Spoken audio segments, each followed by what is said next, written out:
पीतमपुरा गांव से बहुत सारे बच्चे लापता हो रहे थे। किसी को पता नहीं चल रहा था कि वो बच्चे कहाँ गए। ऐसे ही एक दिन राहुल की माँ रोते हुए इधर उधर अपने बेटे राहुल को ढूंढ रही थी।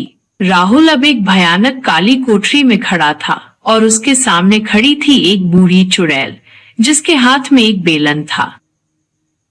नहीं, अब तो मैं तुझे नहीं जाने दे सकती। अब तो तू मेरे काम की चीज है। और फिर वो चुड़ैल राहुल को मार डालती है और उसका खून एक शीशी में भर लेती है। उधर राहुल की माँ परेशान होकर घूम रही होती है। किसी ने राहुल को देखा क्या? छोटा सा है, 8 साल का, यही तो खेल रहा था। अचानक जाने कहाँ चला गया। नहीं बहन जी, हमने तो नहीं देखा। क्या पता घर ही चला गया हो। आप घबराओ मत, वो मिल जाएगा।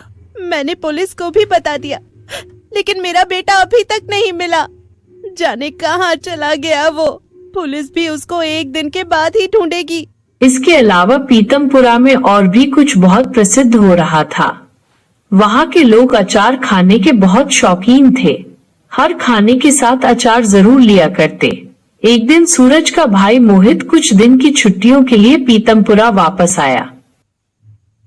क्या बनाए खाने में माँ? कुछ स्वादिष्ट बनाया है या फिर आज भी दाल चावल ही खिलाओगी?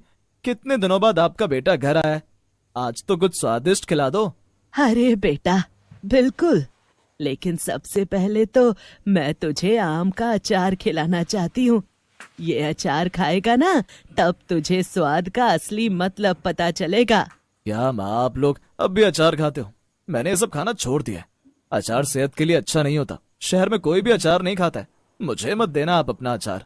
अच्छा बेटा, चल मेरे खातिर एक बार ये आम का अचार खाकर देख, फिर बोलना सेहत के बारे में, तब मैं तेरी सारी बातें सुनूंगी।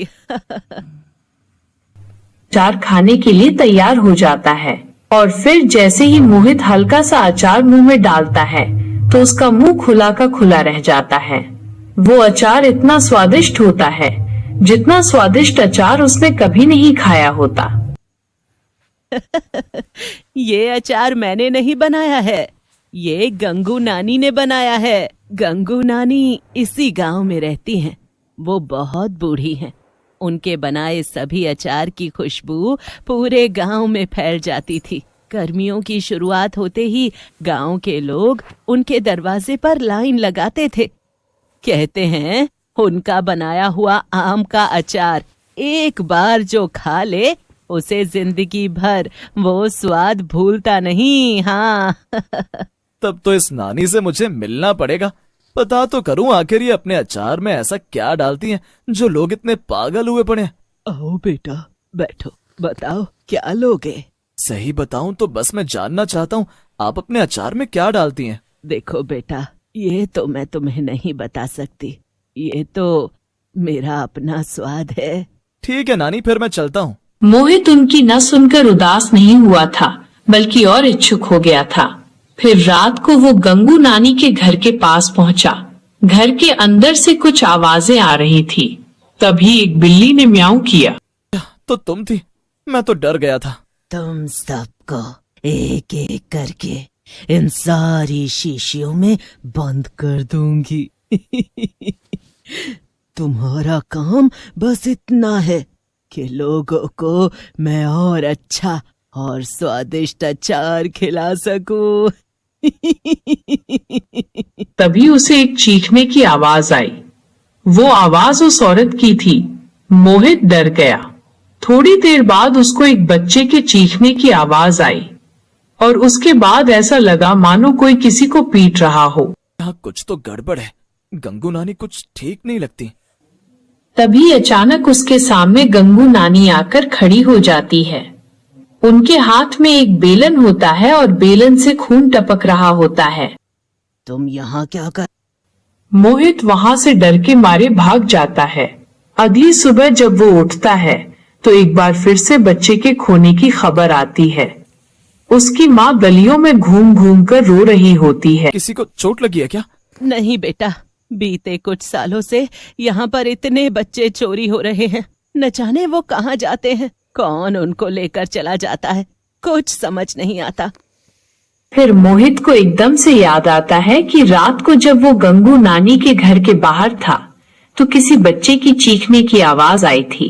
उसको न जाने क्यों ऐसा लगता है कि गंगू नानी ही है जो बच्चों को चुराती हैं।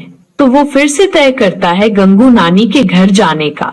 मोहित एक बार फिर गंगू नानी के पास जाता है। अब गंगू नानी बाहर बैठकर मसाला बना रही होती है। फिर आ गया तू? अचार ज्यादा पसंद आ रहा है क्या? आज तेरे लिए एक अलग सा मसाला डाल दूंगी जिससे तू कभी उसका स्वाद भुला नहीं पाएगा।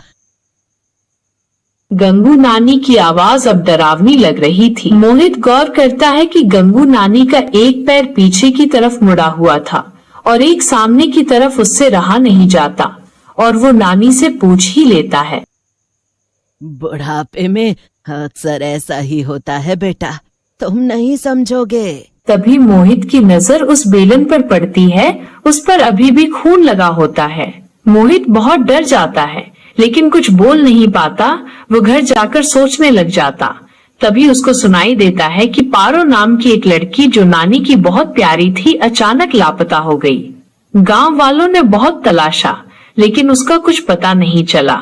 मोहित अपनी माँ से बात कर ही रहा होता है कि तभी चारों तरफ बात फैल जाती है कि गंगू नानी ने बहुत ही खास अचार बनाया है, ऐसा जो किसी ने आज तक नहीं खाया होगा। मोहित को पहले से ही इस बात का शक था। फिर मोहित फैसला करता है कि वो गंगू नानी का पर्दाफाश करके ही रहेगा। वो सोकर उठता है तो उसकी माँ रो रही होती है। अब हमें कौन अचार खिलाएगा? गंगू नानी की तो मौत हो गई। न जाने उनके साथ क्या हुआ। कल तक तो ठीक ही थी, आज चल बसी। मोहित को ये बात बहुत अजीब लगती है। वो मन ही मन तय करता है कि वो गंगू नानी के किचन में जाकर देखेगा कि आखिर वो ऐसा क्या रखती थी जो वो अपने अचार में डालती थी। मोहित उनकी रसोई में घुसता है लेकिन वहाँ ना कोई बर्तन मिलता है ना मसाले, बस एक पुराना लकड़ी का बेलन होता है जो उसने गंगू नानी के हाथ में देखा था। उसके बाद से उनका घर बंद हो गया। 10 साल हो गए थे गंगू नानी को मरे हुए। पर अब शहर से एक लड़की नेहा जो गांव की ही नानी की नातिन थी अपनी नानी के घर रहने आई। वो मॉडर्न थी, अंधविश्वासों में विश्वास नहीं करती थी। गांव वालों ने उसे खूब समझाया कि वहाँ मत रहो पर उसने बात नहीं मानी। अगर भूत होता तो पुलिस होती, अचार से किसी को क्या नुकसान? हाँ, ये कहकर वो घर के अंदर चली गई। तुझे पता है मोहित, जो गंगू नानी थी ना, उनकी नातिन आई है अपनी दादी के घर में रहने।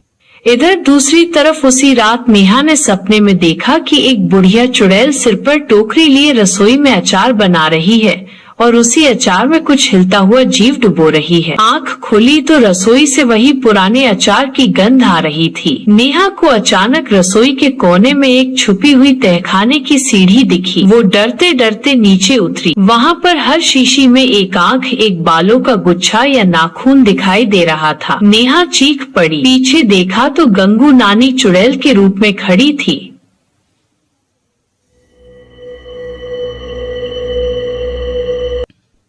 अब तेरा नंबर है बिटिया। नेहा डरते हुए पूरी ताकत लगाकर भागी और गांव पहुंची और उसने वो घटना सबको बताई लेकिन कोई भी उसकी बात सुनने को तैयार नहीं था। सबने बस यही कहा, बच्ची डर गई है बस। लगता है गांव वालों ने सही ही कहा था। नेहा ने उसी दिन शहर वापस जाने का फैसला किया। उसने अपना बैग बाहर निकाला, पास के मंदिर से एक पवित्र कलावा लिया और मेन गेट बंद करके उस पर बांध